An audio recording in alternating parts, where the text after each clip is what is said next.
Well, welcome to 700 Club Interactive, and thanks so much for joining with us.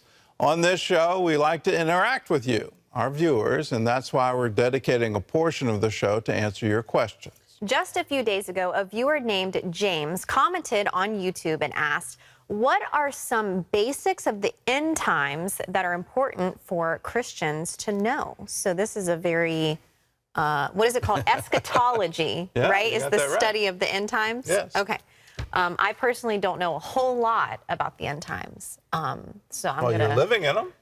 Okay. Well, that's good to know. That means you're. There we go. That means There you go, know a whole lot just from the headlines of today's world, where you look at the headlines and are there wars and rumors of wars? Yes. And the answer is yeah. And so that's a good prediction. In terms of basics, the basic books are the book of Daniel, the book of Ezekiel, obviously Revelation. Yes. I like Matthew chapter 24 because you're hearing directly from Jesus, because his disciples ask him, what are the signs? And he starts going. That's where we get war and rumor of wars from that chapter. So how should somebody prepare their minds and hearts for reading books about the end times? Because, I mean, it could be, I'm sure, kind of discouraging. And well, you can spend a lot of time in it. I'm not sure at the end of that time you're going to be any closer to understanding it. And I'm not saying this idly. I'm saying it because I've studied it. And you've heard of Isaac Newton, and Newton is the one that figured out calculus, and he figured out why the planets move in elliptical orbits, and he's the one who discovered gravity. The famous story of it was away at home from the university, and an apple falls, and he figures out, well, there's something going on here, and I need to understand what's going on. So he was a devout man. He was a wonderful Christian, and he knew that God moved in rational ways, and so he could discover the laws of the universe, and so that was what really inspired him, and he created calculus. He created modern physics. So he spent 20 years of his life studying the book of Revelation, trying to figure out the numerology. He became expert in the languages, and he couldn't figure it out. 20 years. So I'm not even close to Newton, and do I want to spend a lot of time? In that chapter, in Matthew 24, Jesus says, what's the ultimate sign? He actually says, when you hear of all these things, earthquakes in diverse places, all this kind of stuff, when you hear of these things, that's not it. Wow. Here's the ultimate sign. When the sun no longer gives forth its light, when you can't see the sun, you can't see the moon, look to the heavens, for your redemption draws nigh. So I woke up this morning, guess what? Sun was out. So it's not going to be today. And what should I do with the time that's allotted to me? Can I fulfill all of God's desire for my generation? Can I do his will for my generation? I know his will. His will is to see every tribe, every tongue. The Great Commission is not the Great Suggestion. Jesus didn't command us, go into all the world and study the book of Revelation. What he said is go into all the world and preach the gospel. Amen. So let's populate heaven. I read the end of the book, and in the end of the book, we're all having a good time in heaven.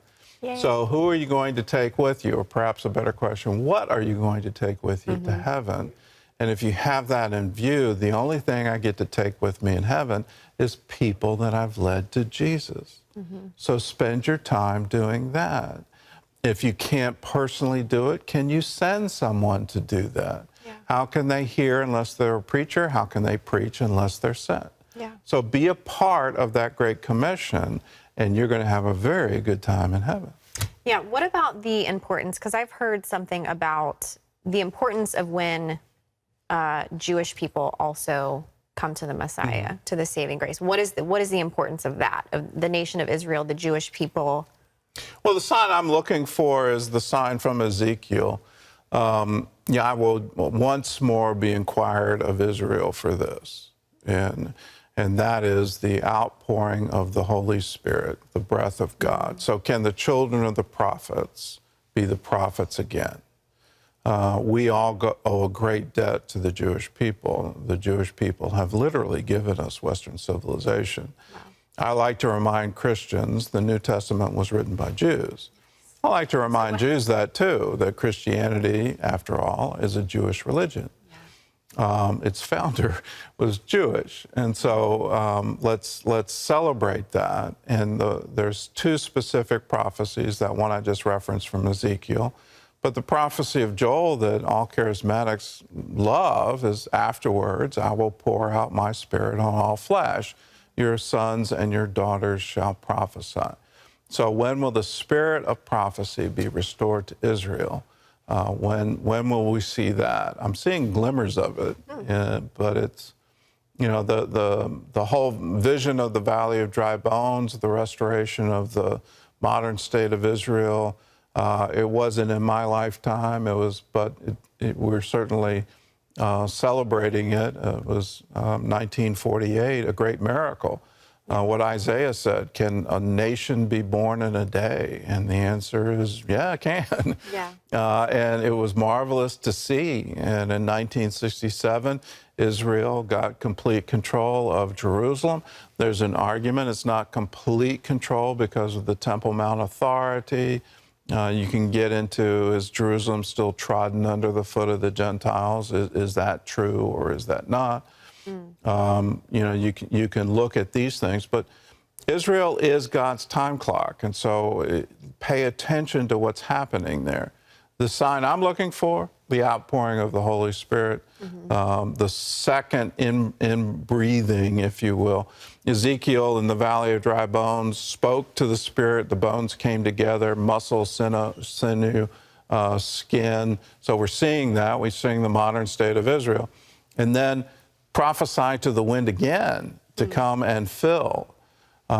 It's amazing. God is saying, I want to use men and women to do that. Your sons and your daughters will prophesy. I will yet be inquired by Israel. So when are they going to say, well, we need this, we need the restoration of prophecy, and start asking for that? That would be a great thing. That would be a great thing. All right, James, I hope that helped you. All right, I'm sure it did. It helped me better understand that. All right, so if you would like to ask us a question or give us a topic to talk about like we just did on the show, make sure you visit our social media pages. Look for our posts on the different platforms such as Facebook and Instagram and Twitter. Also, be sure to check out our YouTube page, youtube.com/700 Club Interactive for extended interviews and stories and all that. And also, be sure to listen to the podcast called The Lesson, where Gordon and I tackle lots of biblical questions, actually topics sent in from our viewers and listeners. That's all of season 2. I think we're coming up on episode 11. It's coming out every Wednesday at 4 p.m. So you want to jump to season 3 already? I know. So make sure you guys check it out on CBN's YouTube, or you can download the CBN Family app and watch it there. Guilt, sin, brokenness. Sometimes we try to free ourselves from these ties, but it's not something we can do on our own. Thankfully, help is only a prayer away.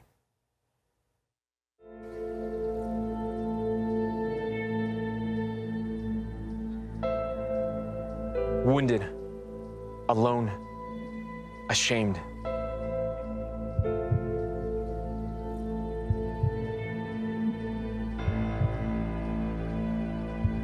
Let no one come near me because I am filthy. Let no one see my face, for it no longer shines. There's neither a song on my lips, nor strength in my legs.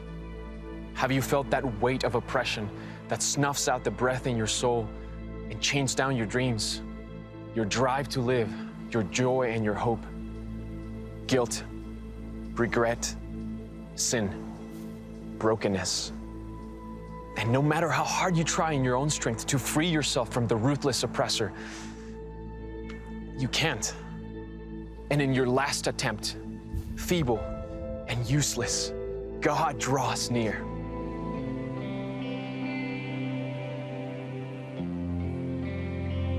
When everyone else withdraws, when everyone points at you and mocks you, the Spirit of God lifts you up and breathes life in you. Your heart begins to beat again.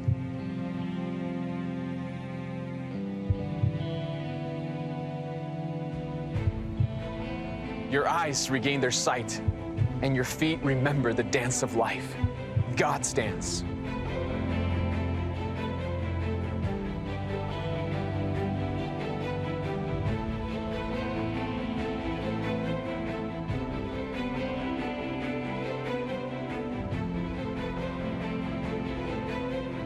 And you hear the voice of Jesus telling you, I already defeated your guilt. I already forgave your sin. Believe in me. Follow me.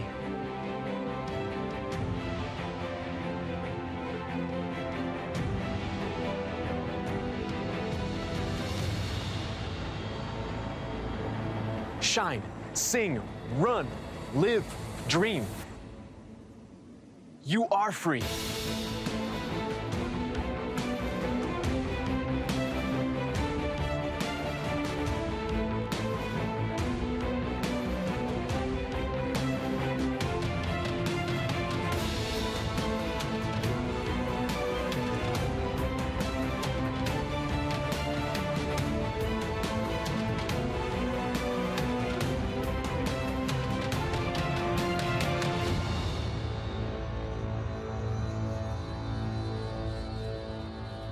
What an amazing piece. Such a creative piece. I love that. I love seeing it's a good representation of what we go through when we are bound by shame and guilt. We're trying on our own to be free, but ultimately God is the only one who can free us from guilt and shame. And those chains can be really strong sometimes. Even as Christians, we can still feel the weight of guilt and shame, knowing that we have sinned and have fallen short. But here's the good news today. We serve a God who gives us a second chance, who doesn't turn his face away from us. If we continue to follow the path of righteousness and walk with Jesus, we are free. Don't give up, friend. Don't give up. Let Jesus break those chains of guilt and shame today. If you need prayer for anything, if you need prayer for this specifically, breaking free from guilt and shame, give us a call at 1-800-700-7000. We always have amazing prayer warriors who are there literally 24/7, available for any of your prayer needs. They will come alongside of you and pray for you. Gordon. Well, Lauren grew up in a household with 2 alcoholics. From an early age, she felt worthless, and her feelings only escalated into adulthood. Her depression almost destroyed her, until someone gave her a reason to live. There were times when I did feel, as a little girl, that I had a lot of burdens to carry. I remember feeling that I wanted to be somebody else. And I remember feeling not okay about who I was. Lauren Dunn was 3 years old when her parents, who were both alcoholics, divorced. For much of her childhood, she was fearful of her mother's frequent mood swings. Who spilled this on the carpet? You're gonna get it! I didn't know if she would get angry. I didn't know if she would get sad. I didn't know if she would be happy. And her overreaction would be getting very angry about a small situation. And I was left feeling like I did something wrong. I would begin to just feel wrong about who I was and wrong in my spirit. She had a close bond with her grandmother, but when Lauren was just 10 years old, her grandmother died. The acceptance Lauren once knew was replaced with feelings of loneliness and depression. I didn't want to open myself up to experiencing that level of sadness. And having lost my grandmother, who we lived with when I was younger and had played a major role in my life, I didn't know how to handle that. Lauren learned to stifle her feelings and tried to find a sense of self-worth through overachieving. As a teenager, I really wanted to fit in. I really wanted to belong. I wanted to be accepted. And I felt so worthless. And I felt so sad. And so I would study really hard. I would excel in sports. And I thought that my value was based on things that I did. Lauren's parents went into recovery and got clean, but Lauren still struggled with depression. Trying to find purpose and meaning, she got into relationships with boys, especially ones with their own problems. When I was in a relationship with somebody, I really wanted to fix them. If there was some kind of substance abuse issue, which was often the case, I wanted that approval. In her senior year, a bad breakup sent her deeper into depression. I remember feeling like this emptiness, that something is missing, and wanting to fill this hole and this void. I just felt worthless, just feeling like my value was like the dirt. And I tried to kill myself. I took almost an entire bottle of Tylenol. Lauren was rushed to the emergency room where she recovered.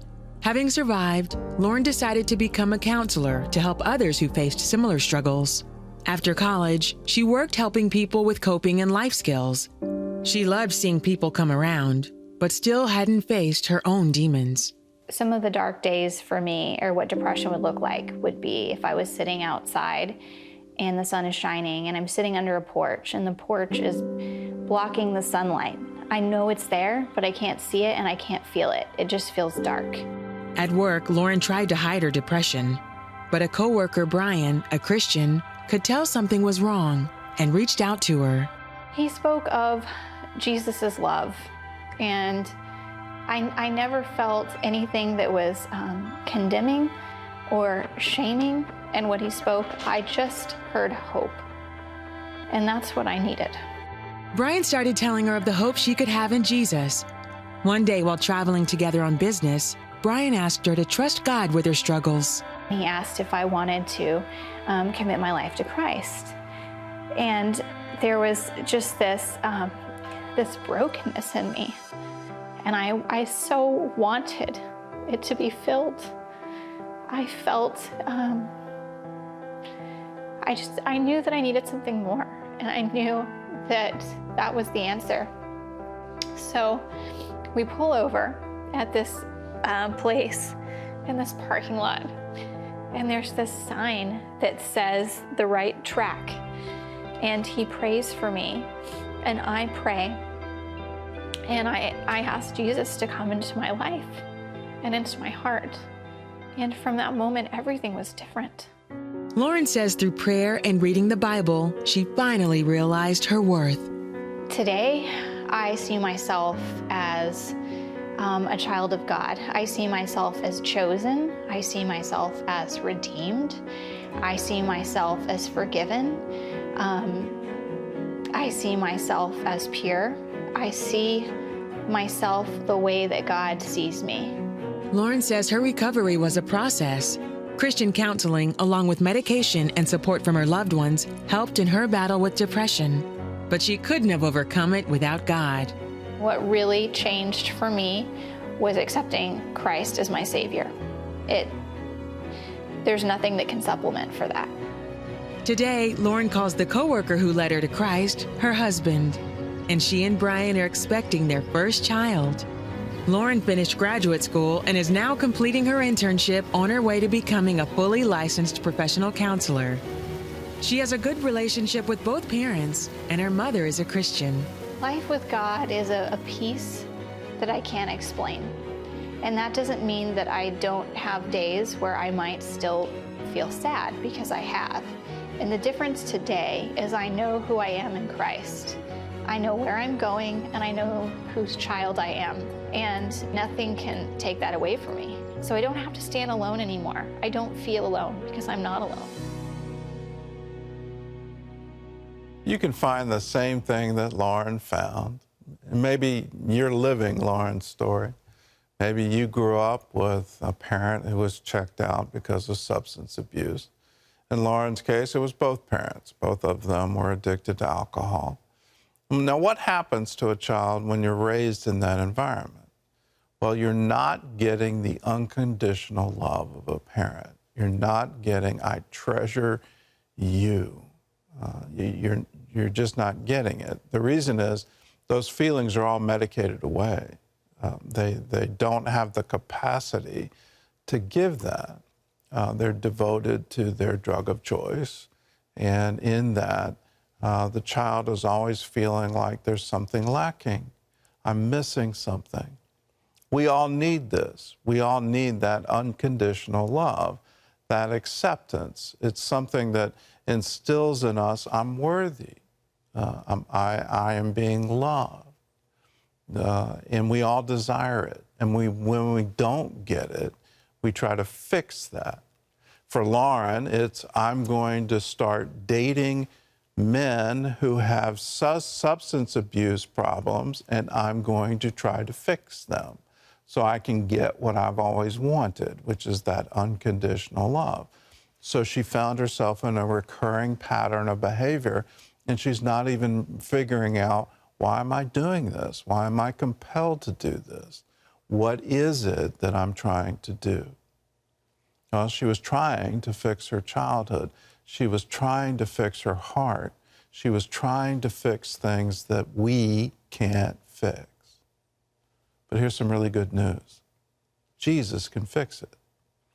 And when he comes into your life and you understand how much he loves you, when you hear the message that he left the 99 to go look for you, that you were of paramount importance to him, that he was willing to leave heaven, leave everything because you were lost and you needed his help, that he loves you so much, he's willing to forgive everything, heal everything, just so that you can be with him for all eternity. Now, that is good news. The God who created you for that special relationship where you are adored, not just loved in an abstract, but loved very tangibly. You are adored. Now, Lauren found that, and in him she found acceptance. Now there is no more condemnation for those who are in Christ Jesus. Jesus Christ came to save sinners, of whom I am chief. He takes that sin and he does away with it. And then you heard Lauren say, I am pure. Isn't that wonderful? I don't have to live in guilt. I don't have to live in shame. I don't have to be rejected. I can be accepted in the beloved. I can be beloved. Now, who wouldn't want that? You can have it, and you can have it right now. It's a very simple prayer. Jesus, if you're real, if you really came for me, could you be my Messiah? Could you be my Savior? Could you show up for me? If you pray that with all of your heart, that's what the Bible says. When you seek me with all of your heart, then you'll find me. For Lauren, her heart was hurt. She needed that acceptance, and so she finally turned. She turned to a lot of other things first, but when she turned to the answer, she found him. You can do that. Seek, and you will find. Seek with all of your heart. If you need help with this prayer, we're here for you. All you have to do is pick up the phone and call 1-800-700-7000. We leave you with these words from Psalms 30. You have turned my mourning into joyful dancing. You have taken away my clothes of mourning and clothed me with joy. Be clothed with joy today. God bless. We'll see you again. Hello, I'm Gordon Robertson. Thanks for watching the video. Be sure to like, subscribe, and hit the notification bell for more encouraging videos like this one. Welcome to the 700 Club Interactive family, and God bless you.